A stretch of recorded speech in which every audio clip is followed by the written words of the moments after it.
This is the Golden Gate, also called the Eastern Gate or the Gate of Mercy in Jerusalem. As you can see, it's been sealed for centuries. It's easy to walk past without noticing, but if you stop and listen, the silence feels sacred. This gate, sealed for nearly 500 years, holds deep meaning in both Jewish and Christian beliefs. Many believe the Messiah will one day return through this very gate. Lately, something strange is happening. Dust is falling, stones are shifting. Some wonder, is the gate about to open?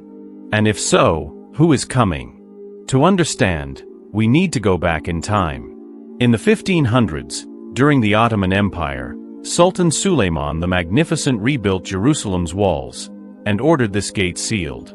He left no reason why. But many think it was because of a prophecy that said the Messiah would come from the east. According to ancient Jewish tradition, the Messiah would enter Jerusalem through this specific gate. So, Sultan Suleiman sealed it shut. To make things harder, he even placed a Muslim cemetery in front of it, likely on purpose. In Jewish law, priests, called Kohanim, can't walk through cemeteries without becoming spiritually unclean. If the Messiah is seen as a priestly figure, this setup would block him spiritually. It's powerful to think about, a gate meant for God's chosen one, intentionally closed. But history shows us, no one can stop God's plan. Pharaoh tried. Babylon tried. Rome tried. But prophecy kept moving forward, not loudly, but with quiet power. The Bible doesn't name this gate, but it points to it. The prophet Ezekiel, while exiled in Babylon, had a vision. He saw God's glory entering the temple from the east, what he called the East Gate, Ezekiel 43. Earlier, he also saw God's glory leaving the temple, again heading east, Ezekiel 10. It's a story of God coming close, then stepping away, a repeating cycle of presence and exile. Hundreds of years later, Jesus rode into Jerusalem just before Passover. The crowd was excited. He came riding on a donkey, fulfilling Zechariah's prophecy. Rejoice, your king is coming, humble and riding on a donkey, Zechariah 9 verse 9. He traveled from the Mount of Olives, across the Kidron Valley, and entered the city through the Eastern Gate, just as the prophecy said. It was a quiet moment, not a loud revolution. But it marked the arrival of the Messiah. The story didn't end there. According to Acts 1, Jesus later ascended into heaven from the Mount of Olives.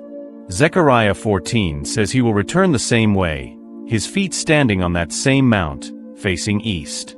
Today, the Eastern Gate is sealed with stone. Its two arches are closed, waiting. But Jerusalem is full of life. The Western Wall is filled with prayers. The Dome of the Rock shines.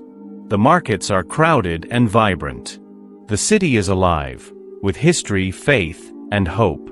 When you walk toward the Eastern Wall and stop at the Gate of Mercy, something feels different.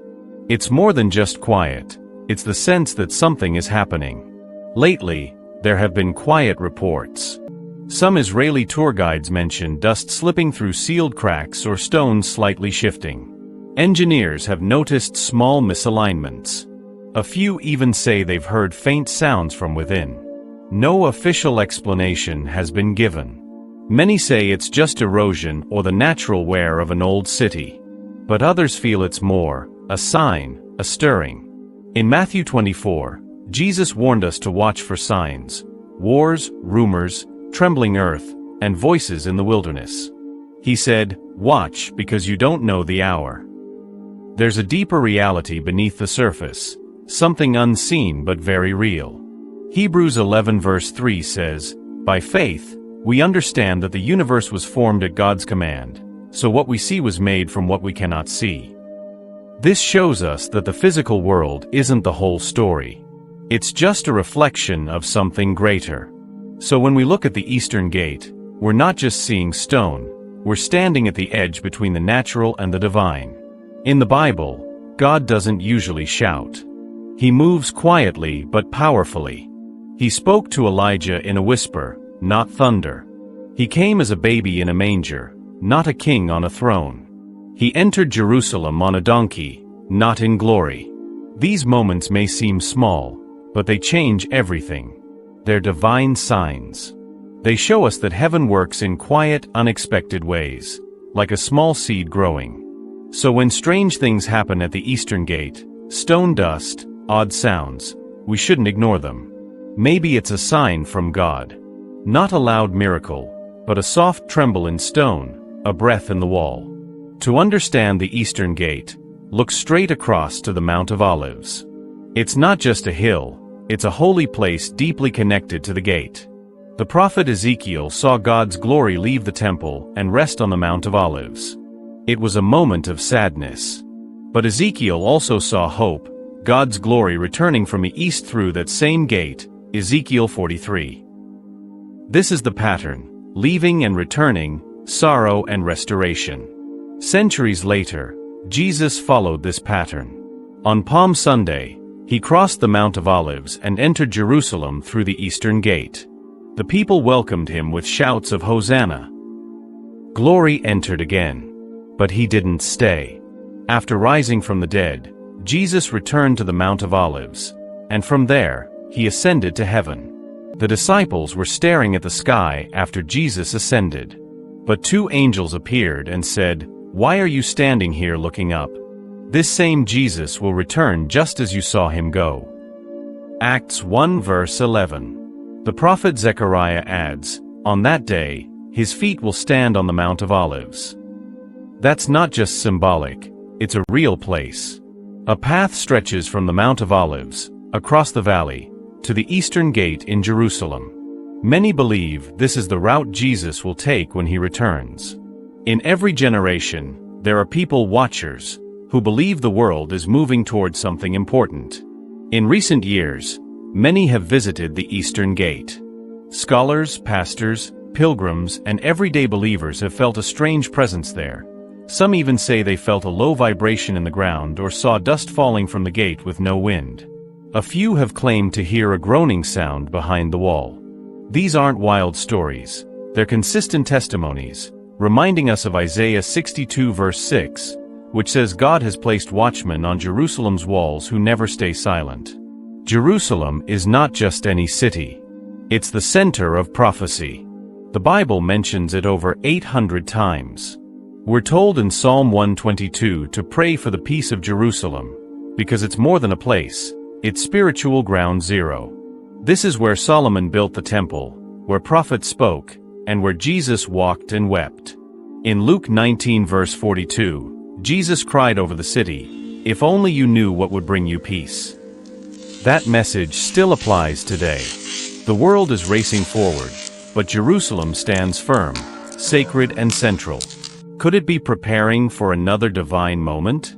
In Matthew 24, Jesus spoke of a fig tree, a symbol many believe represents Israel. He said, "When you see its leaves, you know summer is near.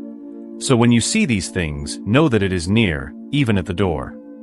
What if that door is the actual Eastern Gate?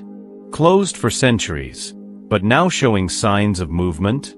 Since Israel became a nation in 1948, many prophetic signs have increased: wars, unrest, spiritual shifts.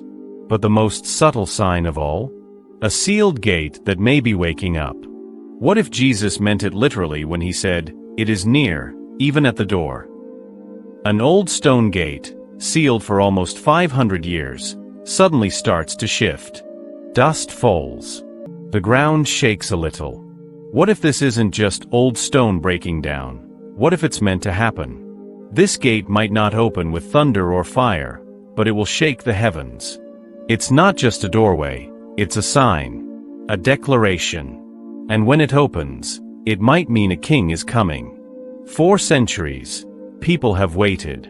Maybe this is the moment when God's timing meets human history. Are we ready?